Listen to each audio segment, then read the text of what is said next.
Isang mapagpalang araw po sa ating lahat. Welcome again to our 365 daily devotion. Our topic for today is the Trinity and love. And our scripture for today is Ephesians chapter 3 verse 16 to 17.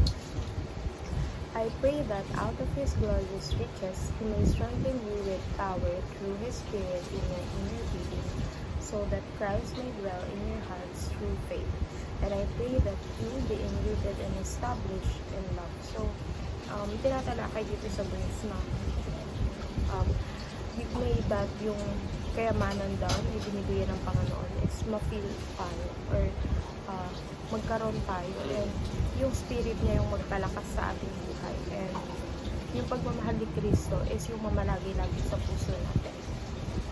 Our first teaching is the Trinity is a fellowship of love. When we say fellowship, kasi dito nagsasama-sama yung mga tao para, mag-share ng kanilang mga experiences, and also yung fellowship, yung tatlong yon, yung Father, Son, and Holy Spirit, nagiging fellowship sila ng love. Kung saan umiikot yung love sa kanilang tatlo, and then yung love na yun, yun yung binibigay sa atin, and ayun yung ibinibigay natin sa ibang tao. Second, the Trinity extends love to the Church. So, ito kasing pagmamahal na binibigay sa atin ng Panginoon is hindi lang pansarili natin, hindi lang pampamilya natin, kundi para sa lahat ng kapwa natin, sa lahat ng makakasalamuha natin. Ito. The Trinity desires love to be our foundation. So, gusto ng Panginoon na, pag gusto nila na ang pagmamahal ang mamalagi sa atin. Kasi kung tayo, minamahal natin yung ibang tao, kung paano tayo mahalin ng Panginoon natin, which is unconditional, magkakaroon tayo ng peace sa ating puso dahil makakapagpatawad tayo. And all. Our first application is love one another.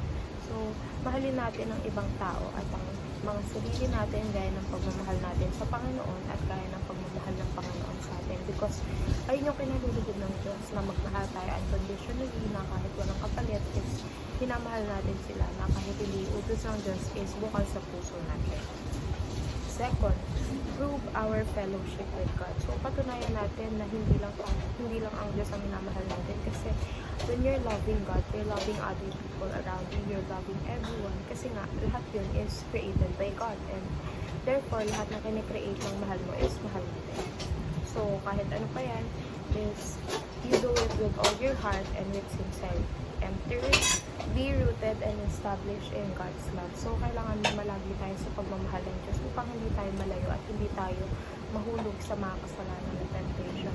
And by that, magkakaroon tayo ng mas magandang relationship, hindi lang sa Panginoon, kundi sa people around us. Yun lamang po, and see you again on our next 365 daily devotion.